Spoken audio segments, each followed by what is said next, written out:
The information discussed on Talkin' Money with Jeff Tarbell is believed to be from reliable sources. However, no responsibility is assumed for inaccuracies. No statement made on this broadcast should be construed as a specific recommendation of a particular investment product. Views expressed are those of the speakers and do not necessarily represent those of CBS Radio. Use only as directed. Smiles, everyone. Smiles. And prepare yourself for... Show me the money! Ladies and gentlemen, the radio broadcast experience designed to keep your wallet in top condition. It's Talkin' Money with Jeff Tarbell. Talkin' money. Talkin' money. More money, more money, more money. And now entering the studio, your guru for fiscal fitness, Jeff Tarbell. Right, how you doing? Holy cow, that's loud. Someone paid the bill this week. We got a room full of rookies today, Chris. So bring in the smelling salts as they start to drop on us. Well, we got to pick up the pace here a little bit. How are you? John Foderero's on vacation this week. Actually picking up his son from like the greatest camp ever. I think they were doing like motocross, skydiving, and I mean all these. I'm like, when I went to camp, you like made like a basket or something. That was it. You're done. Camp's over. This is like the greatest. I wanted to go. So we brought in today. We're gonna resurrect, and Chris, we'll get to you in a second there. Resurrect something I used to do. I got to go back and I even had a jingle for this, a real estate roundup. We did it a lot in the past, and then the market didn't get so good for a while, so we kind of stopped doing it. We didn't want to just rub it in your face that it really stunk. We just kind of hid it from you. But today we brought back in 3 realtors.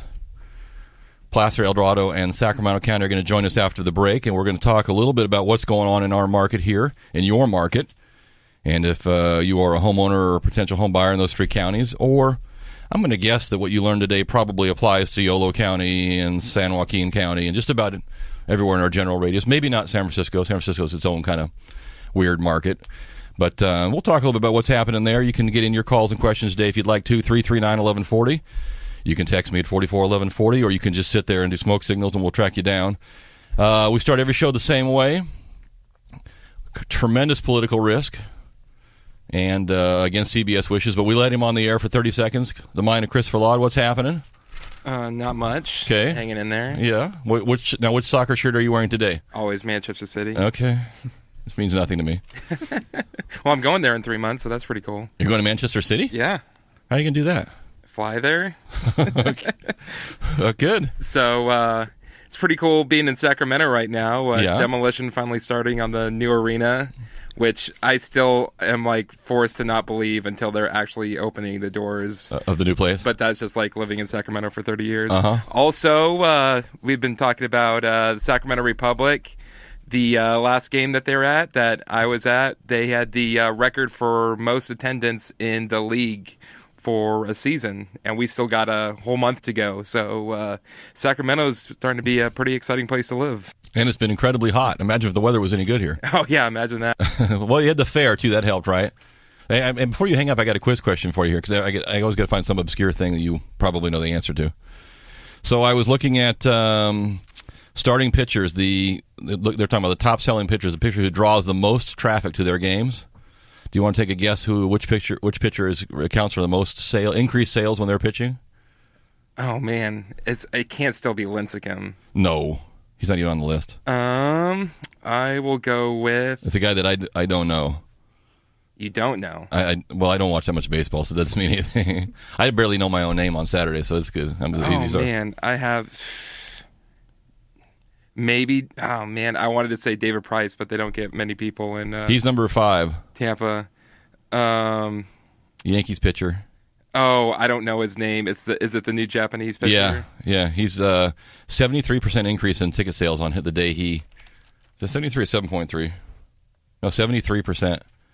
That sounds about right. When he's pitching. So I know, and neither have I ever heard of him. So there you go. That tells you everything you know about baseball. I've heard of him. I just can't pronounce his name. Oh, okay.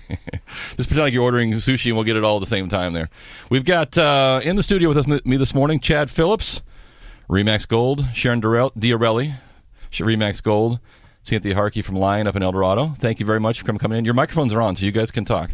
You don't have to. It's not like this. Is not like you can raise your hand or you can just blurt out stuff like, "What are you talking about?" So thanks, Jeff, for having us. You're welcome. Good morning. So we were going to cover a little real estate stuff. I wanted to get into a couple things this morning. First of all, did you know that we almost? I guess I shouldn't say we almost all died on June 23rd, but we almost had a $2 trillion with a T, fairly large number, almost as much as a realtor makes on a typical transaction. A $2 trillion event almost happened to us June 23rd. We just barely missed it. It was called a CME, the coronal mass ejection.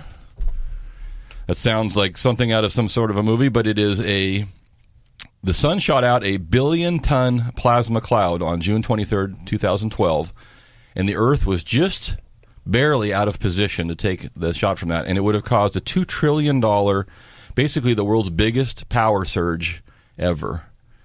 And it would have blown right through almost every electrical thing that was plugged into the wall. We just missed it. And that would have been, it would have put us back, people say it would have put us back to the Stone Age almost. But needless to say, this show wouldn't have made it on the air today, which might be a huge benefit to some of you. But we missed a $2 trillion event by just that much on June 23rd. And did anybody see anything on the news about it? No. Nothing. There was nothing. So that's how close we came. So, and they said it's happened before, but of course when it happened last time it was in the 1800s and there was nothing plugged in the wall, so I guess it didn't matter. But anyway, it did make me want to go out and buy a generator this week. I'm like, what happens if we lose some power here? I'm sure you'd get a good sunburn that day, huh? I don't know. I mean, I don't know if it's just a heat thing or if it's just like an electrical impulse, like almost like the world's biggest nuclear bomb goes off, but didn't radiate us. It just fried all our equipment. So anyway, I'm shocked you don't hear. Oh, I guess if it didn't happen, then why put it on? So it's more like an EMP burst or something. Basically, right. Yeah, a huge EMP burst. So we missed that one. So we're one for us, one for the good guys. We didn't miss this week. Stock market took actually all the gains for the entire year were wiped out from Wednesday to Friday this week. And if you take a look at it, and this is something that I guess I wouldn't have picked up on, so that's why I read a little bit. I usually just look at the pictures; it's easier. But basically, what I think the biggest concern is there is all the overseas, all the investments of things that are. With all the things that are going on in Ukraine and everywhere else too, people are worried about all their investments overseas, so they know they're going to take losses over there, so they took all their U.S. stocks and they sold them because they could make a profit on there. So you make a profit here, you take a loss over there, and you still end up with a little bit of a profit. So by pulling all your money, all your chips off the table this week, this U.S. stock market took a dive. Oh yeah, and we lost all of the gains year to date so far. I did note that there was the employment is picking back up a little bit, which is good. And if you look at this, what they call the labor force participation rate, which is the number of people, the percentage of people that are actually looking for a job. Just to give you an example, in 2008, 66% of the population was looking for work or employed. And that has dropped down to about 62% now. That's starting to climb back up a little bit too. So people are getting back in looking for some work and actually finding some jobs. That's promising. Yeah. The more people that get a job, more people can buy a house. And that's all good. If we can sell, if we can find something to sell. And so that we're going to talk about too. I think that's all my non-real estate stuff. So we're going to do this. We're going to take an early, quick break. I did note this. This was kind of sad. If your kids are going to school and using cupcake sales and cookie sales and chocolate bars and things to do fundraisers, they're not going to be able to do that anymore. Because in 2010, the Michelle Obama plan, which now calls for healthy school lunches, also has extended itself to all sales that go on in schools. So now if your kids want to sell cupcakes so they can go to camp, they can't sell cupcakes because they're not healthy enough. Or they have to get a federal permit to sell. Let me guess. Tax? Is that what they need? No, I don't think it's a tax thing. I think they're just saying we don't want unhealthy items in our school. So we have gone crazy. Now, I noted where is it? I had it here somewhere. They said, well, the U.S. government, see here, they make these are all things you can't sell now, your donuts and your cupcake. You can't even sell popcorn anymore unless it has enough sodium. Tennessee governor said, it's not like we're going to have a brigade of black helicopters coming in to check on people. And I contend that they, in fact, will. And I don't know if anybody saw the local, so on Facebook there was a local story about a lady who had a Land Rover that was imported into California and it didn't have the right emission standards, and the feds sent in armed militia, if you will, to repossess her Land Rover because it didn't have the right exhaust system on it for California. So I can tell you that if they'll come get your Land Rover, they'll come get your donuts for damn sure. So if your kids are selling donuts and popcorn, then I would help get them an attorney now and get them some coverage. So that's the world we live in. That is going to wrap up my fun stuff for the first break. That leads me into our first quiz question of the morning. And by the way, we have some River Cats baseball tickets. I've got, hey, Chris, I've got some River Cats we'll give away because they're playing almost all of August. That's the end of the season for them.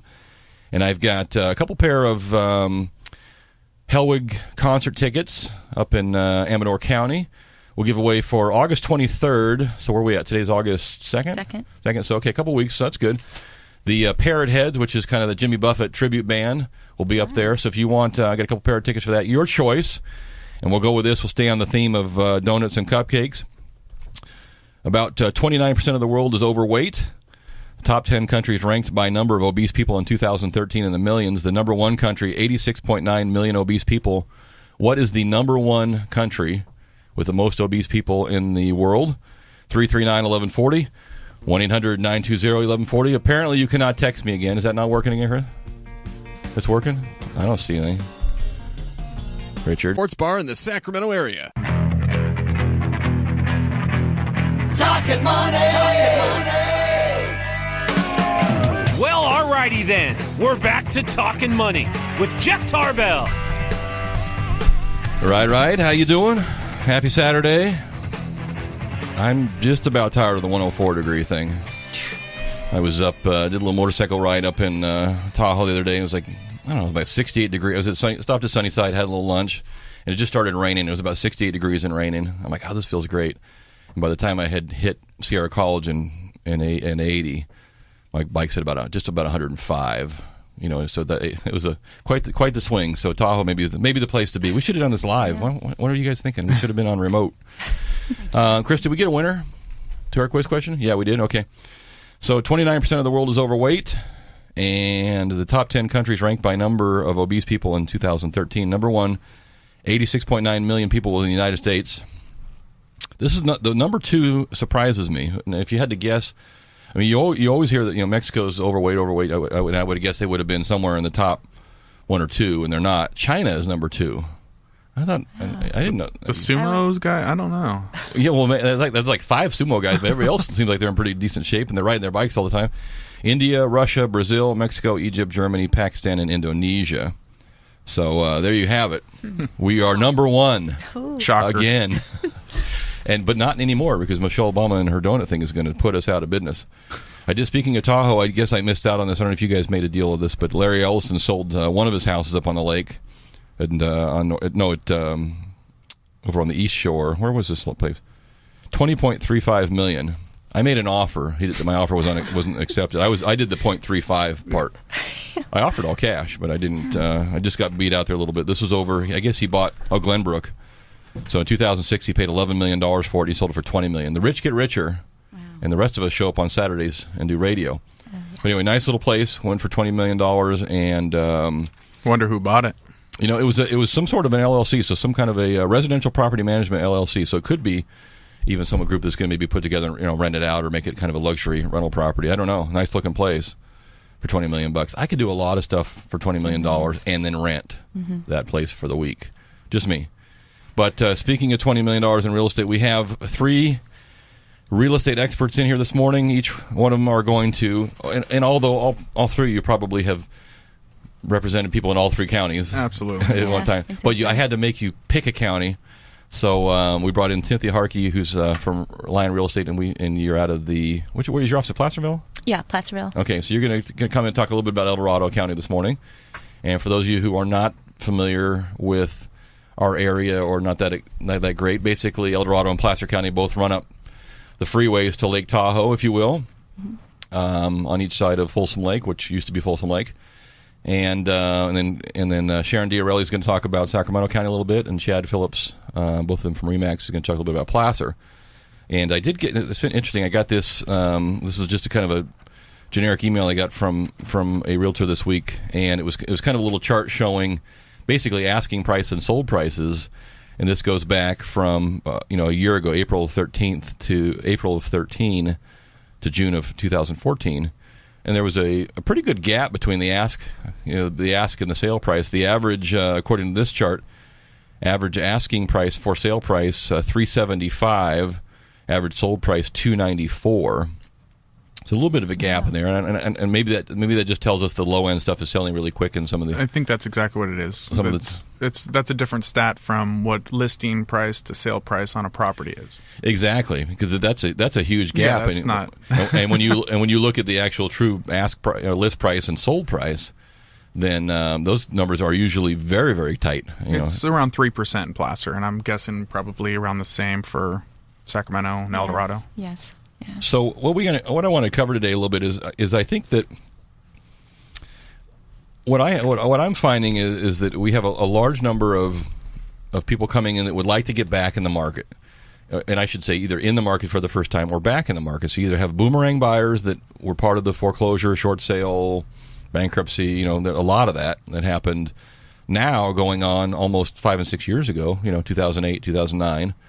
Those people are coming around and saying, hey, I want to get back in the market again. And then a whole fresh new group of first-time buyers that would like to buy a house because they still think that maybe it's they're early enough where they can still afford something. I mean, if you go back to 2006, 2007, if a buyer came into me to get pre-approved or you to buy a house and said, hey, I want to find something under $200, you looked at them like you could get a nice car.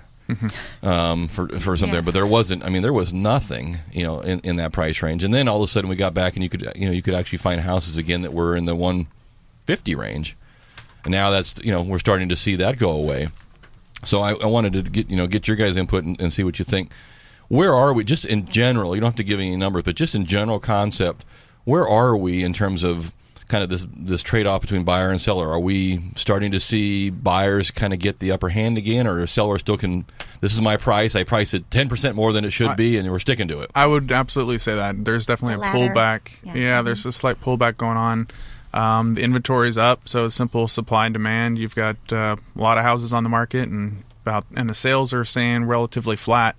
So they're saying consistent, but we have a lot more people trying to sell out there, so it's giving the buyer the upper hand.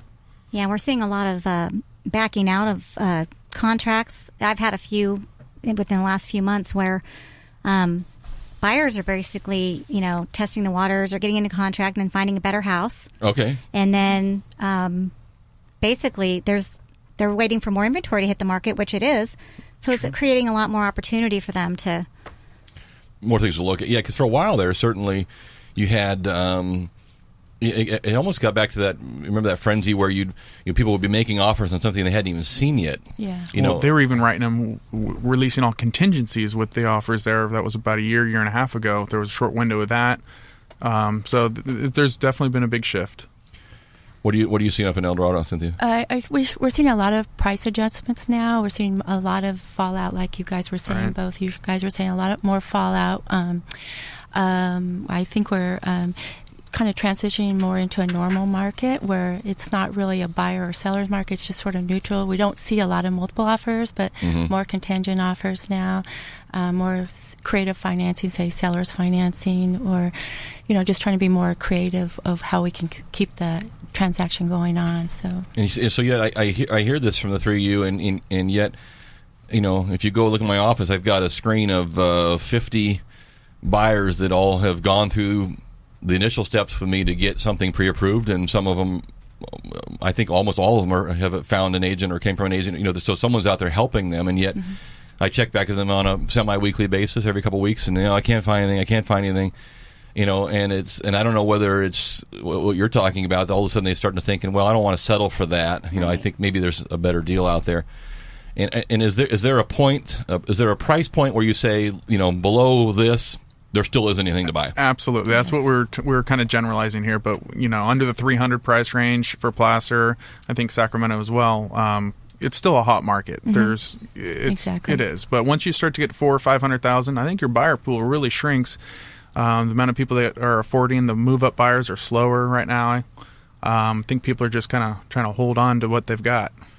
So you look at one of the things that worried me is that price range you're talking about, that 400,000 to 500,000 to 600,000, because I've always said, below 300,000, there's always a steady stream of buyers or investors that will buy something, and over $1 million, then that group their income tends to be maybe not swayed by as much as the market, so they kind of seem to do their own thing as well. So, but you have all these tweeners between, $400,000 to $800,000, maybe $500,000 to $800,000, and those are the people that used to have the $300,000 house that sold it, got a little equity, and they moved up to the $500,000. And there hasn't been a lot of that, right? Because we went through a whole phase of, so you take a short sale or a foreclosure house. Well, it's great. Cynthia got to buy the house, but you didn't get to sell it. I mean, you didn't get to sell it and go buy something else because you lost it to the bank or had to do a short sale. Now you're out of the market. So we had all this one and done. Whenever you do a bank transaction, there isn't anybody on the other side who's moving up and moving on. So we missed that whole rebound. I can remember escrows that were 3, 4, and 5 deep. Oh yeah, this the domino effect. Yeah, this one's got to go here, and as the lender, you're like, oh my god, if I screw this up, there was like 6 people in a row that are all going to be in moving trucks, and they're going to be living in my yard if I don't get this thing done. And that's how they would go, just boom, boom, boom. And John was just telling me the other day, he's the first of 3. He's doing the first of 3, and I hadn't heard that in a long time, which is awesome because you start looking at, one of the biggest values of an active real estate market is not only to you and I, we make the transaction go, but what happens once someone moves into a new house? Well, you know damn well when they get there, they're going to look at it, and your wife's going to say, those drapes are not for me, and that carpet needs to come out, and all of a sudden my car doesn't look so good in that driveway, and we need to redo the yard, and all of a sudden, the multiple of just spending, Home Depot, Lowe's, is the rebound is phenomenal. Sure. And so when you had these bank transactions and you only had basically one party get in the house, you just didn't get the multiple effect that you should have got. So I'm hoping that with the increase in values, that you now have at least people who previously were upside down or didn't have a lot of equity can now look around and say, I could at least sell for what I owe, and get out of this thing. And then I've been able to save a little bit of money. I'll get the next house. So I'm hoping that we're starting to see a little bit of that, but I think what I'm hearing you guys saying is these sellers now are also saying, well, I can sell if you get me $450. I'll sell my house, or I can finally sell. And we all know it's really 4 1/4 is probably about the max. And so, well, there's just the market's changing, so stats are always lagging. So even the stats we're looking at are back in June. And I think the trend is continuing. We're going to see more inventory hitting the market, and so I think it's going to be steady. So give me Placer County, probably one of the most. Well, there's areas in all the counties that are super desirable, but Placer County in general, like Crocker Ranch. There's in that area, you've got a lot of them in the 500 mid 500 range. Crocker Ranch, West Roseville. Correct. I've got a buyer that I've been actively looking in that area, and so there's about 20 houses on the market in that price range. There's one pending. Okay, so there's not a lot going on, and those houses are sitting. The days on market are just continuing. So I think either they're going to have to come down in price, or they're. And that's an area that kind of sits out by itself a little bit too. But if you take General, Roseville, Rockland, Granite Bay, maybe even up into Auburn, it still seems like, what I don't get is that, so if you pull up, so say Zillow because I use Zillow all the time, people call me, I want to refinance, and look on it. Sure. You can pull up Zillow and it'll pop up all the little red dots for all the ones for sale, and I look at this map, I'm like, geez, there's like 1,000 homes for sale. How can anybody not find a house in this market? And yet it does. Maybe they're all 500,000 to 800,000. I don't know, but it seems like there's some disconnect. And I don't know what it is, and maybe they're just overpriced. Well, the comparables are there. That's the thing. The lag time, like I was talking about. So the sellers are looking at, well, this house sold, and that makes mine worth this. Well, there is a change occurring, and it's just supply and demand. So when you have everyone throwing their houses on the market, that's what we're seeing. So buyers have options, and they're taking advantage of it. Okay, so ladies, so if I'm a buyer, and we just went through the last, really year and a half, maybe almost year and a half, where the thought of me making an offer less than you are asking would be like, a sin. Like there's no way you'll never get the deal. So are we at a point now where I as a buyer could reasonably offer less than asking? And are you seeing that? I know this. You got to deal with the owner. I think it depends on how long it's been on the market, and if I see something that's within a week to 2 weeks, anything over 10% I think is risky. But if it's been on the market 45 to 60 days, right, I think you stand a better chance I agree, and it has to do with the price point again too. So I mean, absolutely. Anything different up in El Dorado? Well, I think that part of it too is location. I mean, that's a big factor.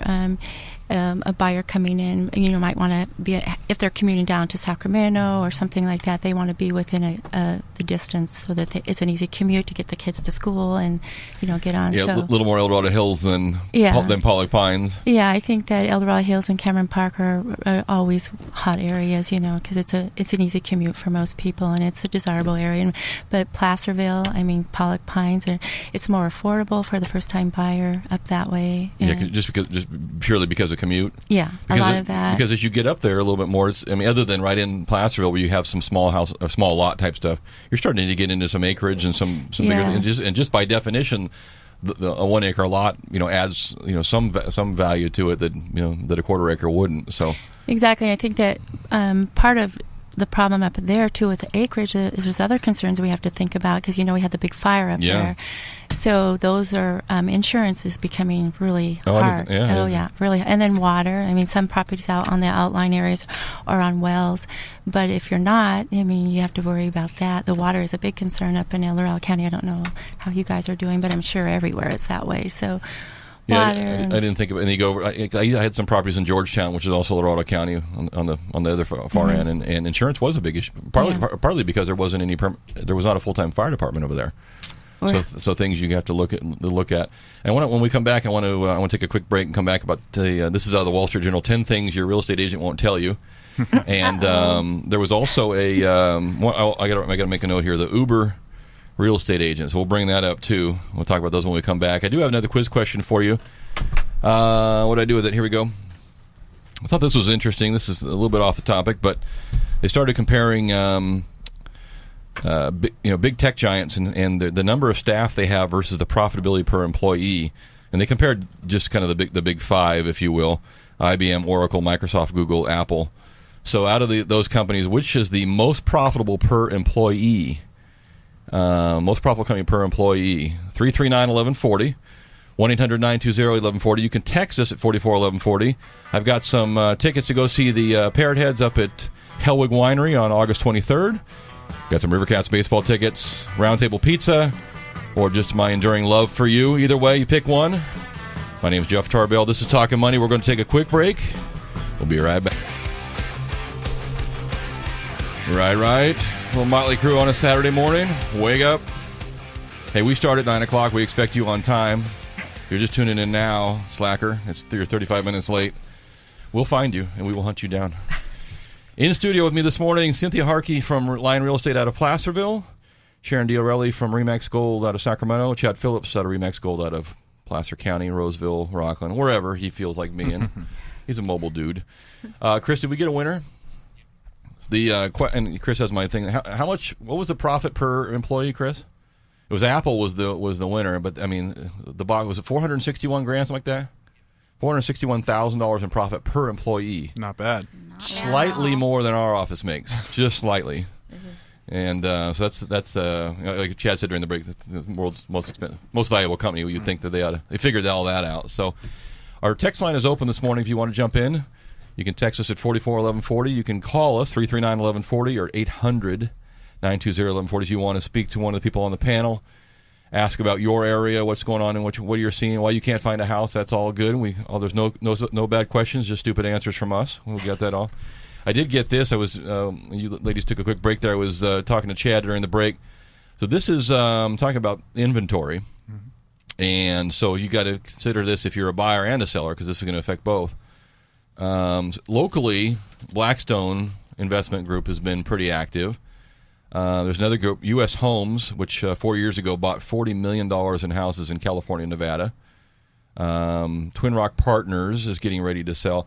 So these are all companies that picked up bulk foreclosed homes, lots of them. Hundreds, if not thousands. Yeah, I mean, you look, and they bought all, and a lot of them were in all the areas that we need. I always say it's a double-edged sword because when they did it, they sucked up a lot of inventory that if they would have been sitting on the market would have just depressed things further. So from that standpoint, it was good. It kind of put a floor to what we were doing. But they also took all of the houses that we really, really needed. like Elk Grove and the Thomas and kind of all that entry level price range, and they took it out and they made rentals out of them. Mm-hmm. So on one hand, it helped kind of it take a lot of stuff off the market. So if you were trying to sell your house, you didn't have to compete with them. But also, we had nothing for first-time buyers to buy because they all became rental houses, and a lot of them. And now, this is right out of the Wall Street Journal this week, there is a lot of these groups, Twin Rocks and others, are looking around now saying, okay, we've made about a 26% return on our money. And a lot of these guys these companies had to borrow money to buy these houses. They didn't just sit on a bunch of cash. So now these loans are coming due.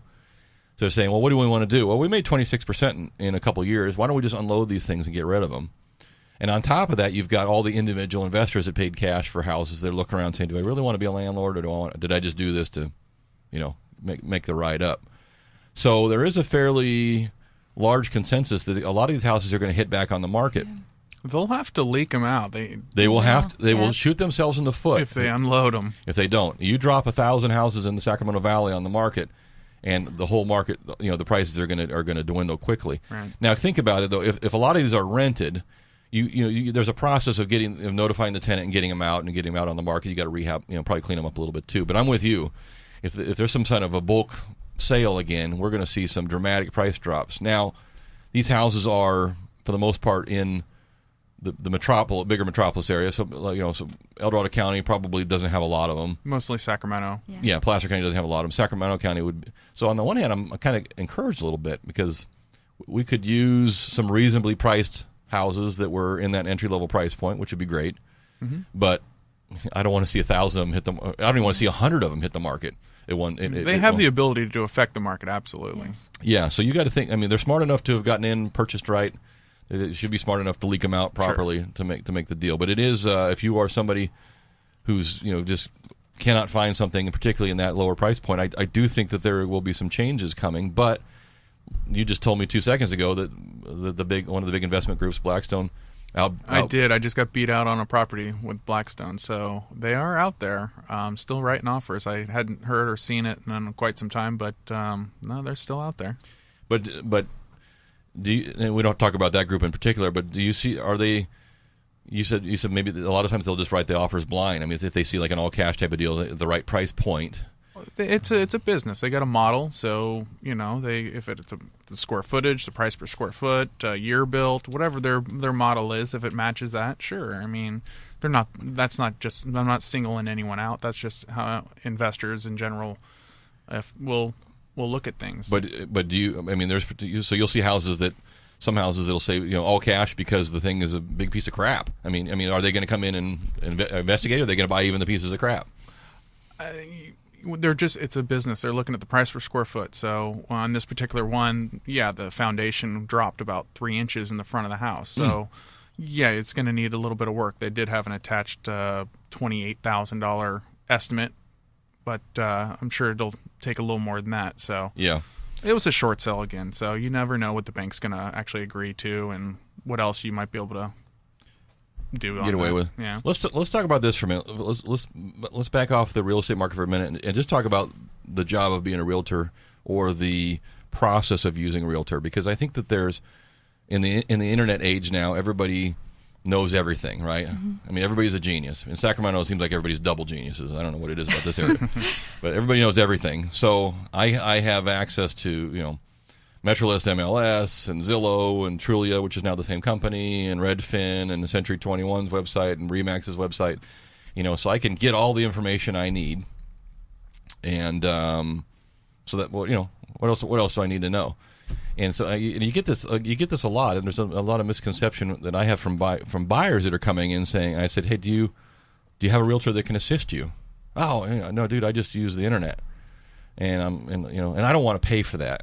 So there's some conception from the buyers. People haven't been through the process before, that it's somehow it's going to cost the buyer something, or there is a magical price out there. If I don't have anybody help me, I can get this price that I want.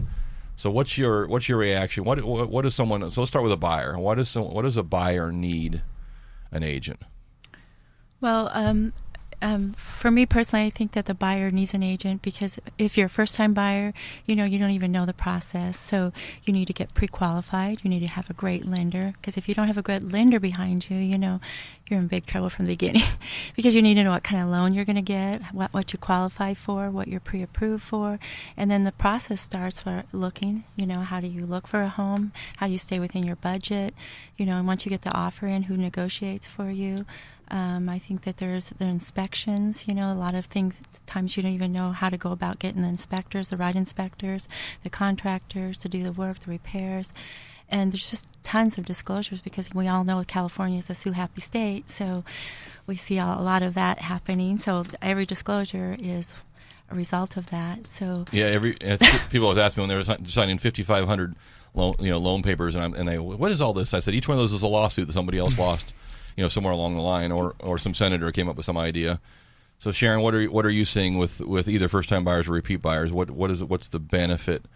Why do they use you? And well, I just think that most people want somebody that they can trust and count on, who's going to be there and be responsive and kind of walk them through the process. Because, as Cynthia was saying, there's a lot of moving parts, and you need someone who's going to advocate for you. And a lot of first-time buyers, you're right, they don't understand that it doesn't cost them anything, and we're here to provide a service to them. And at the end of the day, I think that because I have helped a lot of, especially sellers that try and do for sale by owner, right. And then 2 weeks later they call me up and they're like crying and losing their hair, and just because there's a lot to do on both ends. And we've been doing this a while. We kind of have a system down, and we know how to explain things in a layman's terms so where they can understand. I think trust is the biggest thing, and also just relationship building. This isn't someone you're going to stop talking to the minute they get their keys. You're going to have a relationship with them, and you're going to hopefully become friends. And that's why I'm in this, is because just the relationship building of it all is pretty amazing. Chad, what's your take on either listing or buying with an agent? Yeah, I mean, you really need a strong agent that's going to represent you and negotiate in your best interest, of course. There's, when I'm working with a buyer, knowing what you're looking at. A lot of times I could just walk into a house and, older, I can tell if it's not grounded, okay, you're probably looking at new electrical, 10, 15 grand to, things like that buyers don't even recognize or see. So I tend to just point out the big ticket items and say, heat and air, roof, electrical, plumbing, those are your big concerns, and try to, because some people will just say, oh, I don't like this color. So you kind of get them over the lipstick. Little bit of a counselor. Exactly. So there's a lot of that. And explain with the first-time buyers, explaining the process, because they aren't, and they shouldn't. How should they know unless they've been through it? Yeah, so my take on it is not a realtor, is that, first of all, people are busy. So it's hard, even the most adamant buyer who says, I can't find anything I want, if you tell them, okay, when this house hits the market, you need to stop what you're doing and go look at it. Mm-hmm. Well, I'm working. So right, you're working during the day, you have a job, you get home, your kids are at home, life is busy, and now you're going to somehow find time to investigate the different neighborhoods, understand the right pricing, get the inspectors out there, know which inspectors you should even order. Mm-hmm. Understand the forms, understand what you're signing or required to disclose, and you're going to do all this stuff and keep your job too, particularly for a buyer where you're not paying a dime for this service. And what fascinates me about people that deal with both myself in the real estate, in the mortgage world, and in the finance, in the real estate world, is how little the general consumer understands how much goes beyond, how much time is spent beyond just the one transaction. I mean, you take your average buyer, you've shown them 35 or 40 homes, and that buyer might not even stick with you. I mean, next thing you know, they'll walk into some other house they saw on the internet, and they'll just deal with the agent directly. So sometimes they're just clueless and have no idea. Yeah, that's where the relationship comes in. Sure. Right. But people say, why does the realtor get 6%? Well, the realtor doesn't get 6%. They might get, their office might get 3%, and the realtor might get half of that. And by the way, for the one transaction they closed, there was 6 more that didn't go anywhere. I mean, so these are people that are spending their entire day, trying to help people out. And I don't think people I always ask a few clients, if you worked for the state and you worked all month. And at the end of the month, the state said, "Yeah, we decided we were going to pay Chad instead of you." You know. Well, people don't probably realize either. It's expensive to maintain a license. I mean, airs and emissions. I mean, you have your office bills, your expense, your overhead, marketing. I mean, there's it's substantial, and that's why you don't see a lot of part-time real estate agents either. It's you don't see a lot of successful part-time real estate. Well, there you go. It comes back to the 80-20 rule. There's a lot of people that have their real estate license, right? That don't do a lot with it. One of the things I always am curious about a little bit now, because things have changed so much, is in the old days. I remember growing up, I lived next door to a realtor, and she was the expert, in Carmichael, 95608. I mean, this block to this block to this block. And if you wanted to buy a house or sell a house outside of that block, she wasn't interested. That wasn't her gig. And do you see people focusing on, areas anymore, or just by nature you have to kind of go wherever the market draws you? Because there's an advantage, I guess, to having someone who really knows, Arden Oaks. They know, because in Arden Oaks you could be a house that could be $280,000 tear down and a $1.8 million dream home, and they both might be great deals. But you kind of know Arden Oaks a little bit. And do you see that anymore? That kind of that special. I think agents farm certain areas, and they really would like to stick in that segment. But I mean, I'd find it hard to believe they wouldn't take a buyer elsewhere. I mean, yeah. If someone says, "Hey, I want to come to Placerville," you're gonna drive up the hill, and Cynthia's gonna say, "What are you doing in my backyard?" Yeah. I think you have to still be really careful, because certain counties have different. We have our own El Dorado County disclosures, and if you're outside of another county, you don't always know that, which could be a problem too. So, yeah, like the Serpentine Rock. The Serpentine Rock. We have the casinos, the airports. The agricultural setbacks, because El Dorado County is based on agriculture. Not every area anymore is. Yeah. But I mean, you have to be careful with that too. That's a good point. Mm-hmm. I was alluded to before the break about the Uber real estate. Now Uber is the car where you call up and the taxi, pick your own. I love Uber. Yeah, I do too. Right. Yeah, have someone pick you up, and it's a discounted deal. And so there's been a lot of news this week about Zillow and Trulia getting together, and now quote unquote the real estate community is concerned about the size of that. Is that something that concerns? Is internet marketing or online something that concerns you guys? I don't think so. It's already there. The consumers have a lot of the information at hand already, so it's actually kind of made things easier for us. Back in the day when my parents were in real estate, they had the real estate book that came out once a week. You know? No, I mean, information's at hand, but they still are going to need an agent to negotiate. Keep in mind that we're also the deep pocket when it comes to lawsuits and insurance. It happens. So, you having that behind you and attorneys, and there is value in having the agent representing you.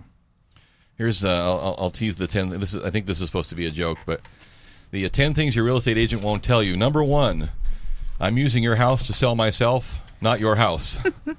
I think that there is some truth to that a little bit. That certainly you'll see some agents that in particular some markets, and maybe it's just the farming. They seem like they're on every single listing that falls into a certain category in an area, and so they kind of develop a reputation. Now, whether they actually sell that house or not, I have no idea.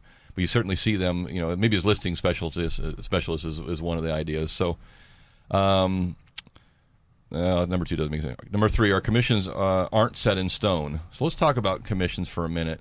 Again, I mentioned how many buyers think that they're paying something. There is, or that somehow if they don't use an agent, that the seller the listing agent will miraculously cut the price and only don't do it for a 3% commission as opposed to 6%. And I tell the buyers when they come into me, if you don't use an agent, the other agent on the other side is not going to cut the price by 3% because it's just him or her. They now have to do twice as much work because they got to deal with you and the seller, and they deal back and forth.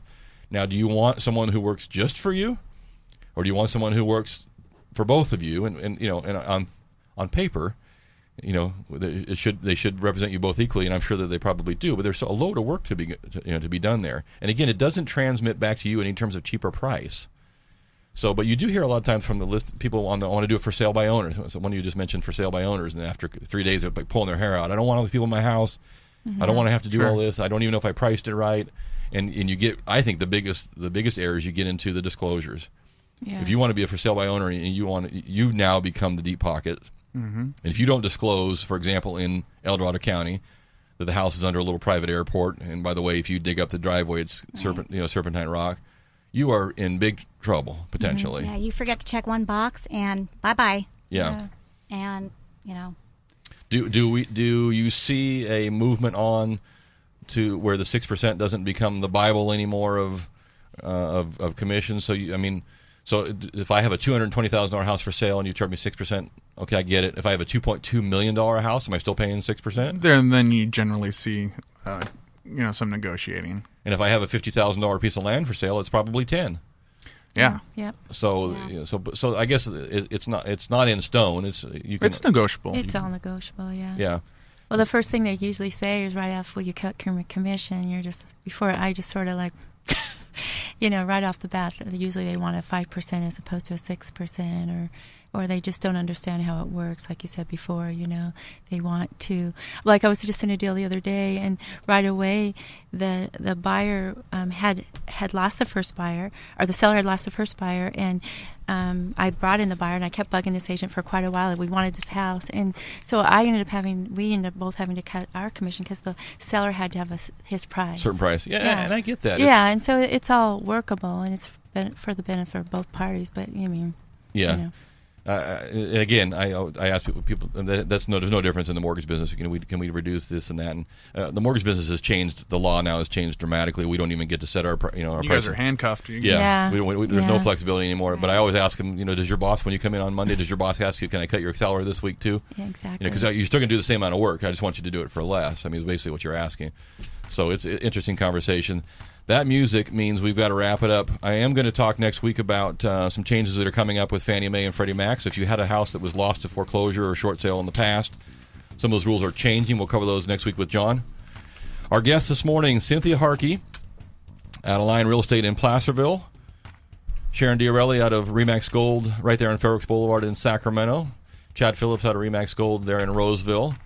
Easy to find them online, and most of them are on Facebook, and you can find them anywhere too. So I wouldn't have asked them to come in if I didn't think they were all three of them, extremely hardworking, honest, ethical agents, and I've done a number of transactions with all of the above.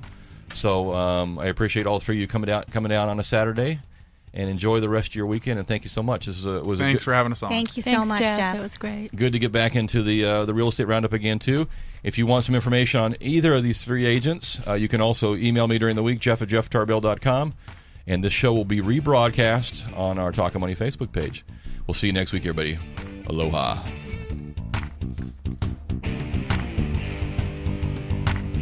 Talkin Money.